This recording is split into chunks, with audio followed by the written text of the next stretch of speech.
Hey guys, today is June 5th, 2017. That means that 7 years ago on this day, I was getting married to the most beautiful woman in the world. You can actually see a picture of it right here.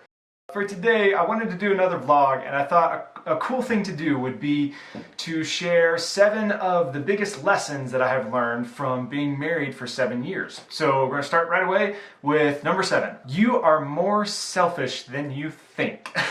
And this one, honestly, before I got married, when we were dating and engaged, I really had this idea that I was doing pretty good, right? So one of my love languages is serving people. So I constantly am doing things for people. And so I kind of had this idea of I got this. I'm not very selfish. I'm doing good, you know? I'm rocking it. I'm doing good. I'm doing good.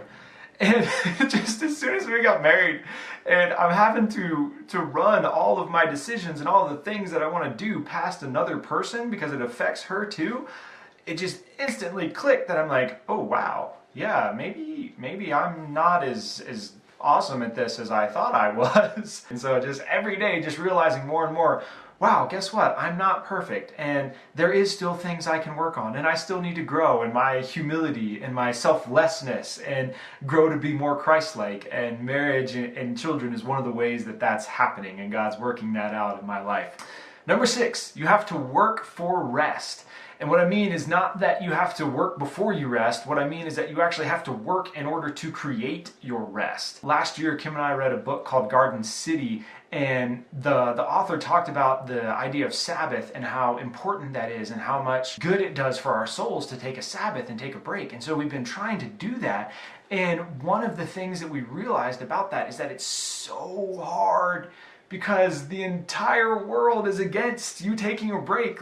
Everything about our modern culture goes against trying to take a break. So if you're going to do that, you have to schedule it and you have to work at it, and it takes a commitment and a lot of effort to actually get good rest in your life. Number 5, you're not as special as you think. And this relates specifically to negative aspects of our lives, right? Because a lot of us get caught up in this idea that because our details are different than other people's details, other people, their advice doesn't really apply to us, or they just don't get it, right? And Kim and I had this when we were engaged. We're like, dude, nobody else that I know has been engaged while being on opposite sides of the country for a year. And so obviously any of the advice that anyone else has to give us is completely bogus and we shouldn't listen to it, right?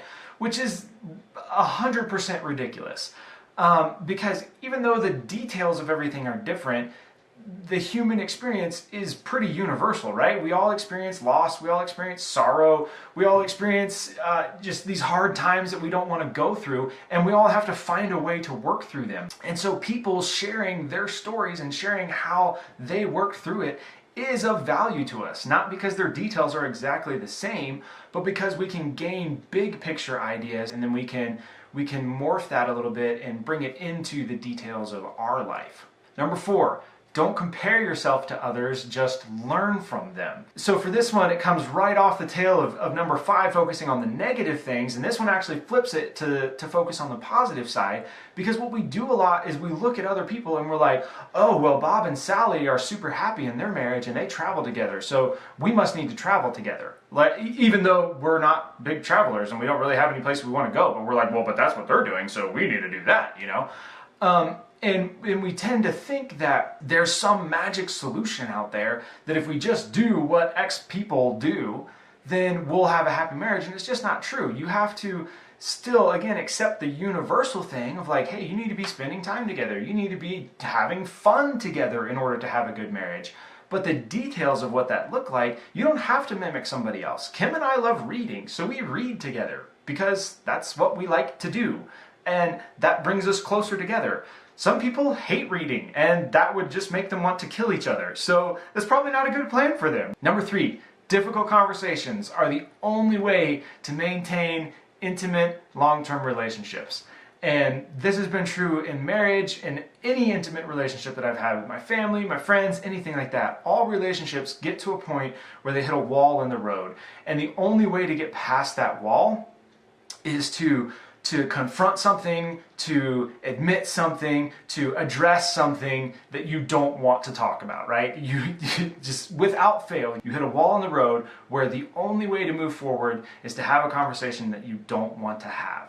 And so the encouragement that I have and the thing that I try to do is when I hit that point to know, okay, you know what, is this a relationship that I want to move forward in intimacy? And then just address it. And so we can move forward and we can keep growing together. Number 2, budgeting together is the best way to spark difficult conversations.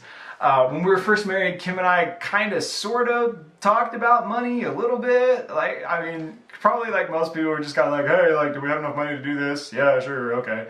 But about 2.5 years ago, we got a software called YNAB, and since then we've literally been budgeting every single penny that comes into our house.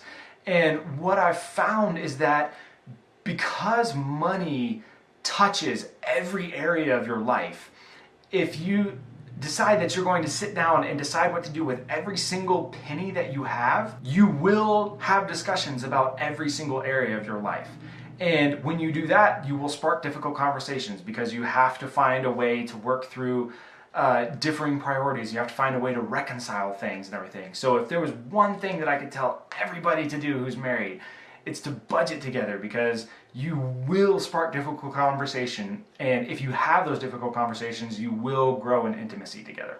Finally, number 1, the biggest thing I have learned over 7 years of marriage is that the trigger is never the root of the problem. Every time we have a big fight, a big disagreement, a big problem, there's always something that seems like it's the root of the problem, and from the other person's point of view, it seems like you are completely overreacting to this thing, right? But then there's something else that's deeper, that's hidden, that you have to dig down to try and find out, that is really what's actually the root of the problem. And once you find that out, it no longer seems like the other person is overreacting, and you all of a sudden feel a responsibility to fix it because it's something that's real and it's something that actually hurt your spouse. One of the best examples that I have of this was right after we were married. I had a day that Kim just blew up on me one day because I would leave my clothes by our bed when we went to bed at night, and I would forget to put them in the laundry in the morning.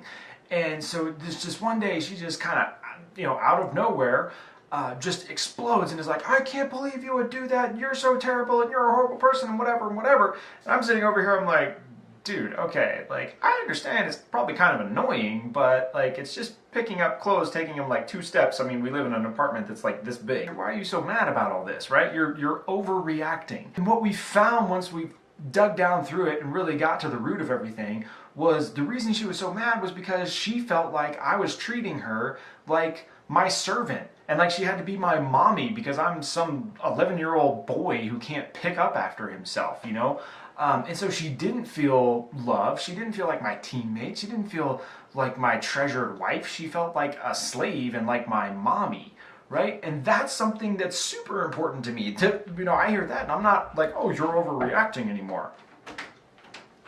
Nobody. Yes. There you go. Here you go.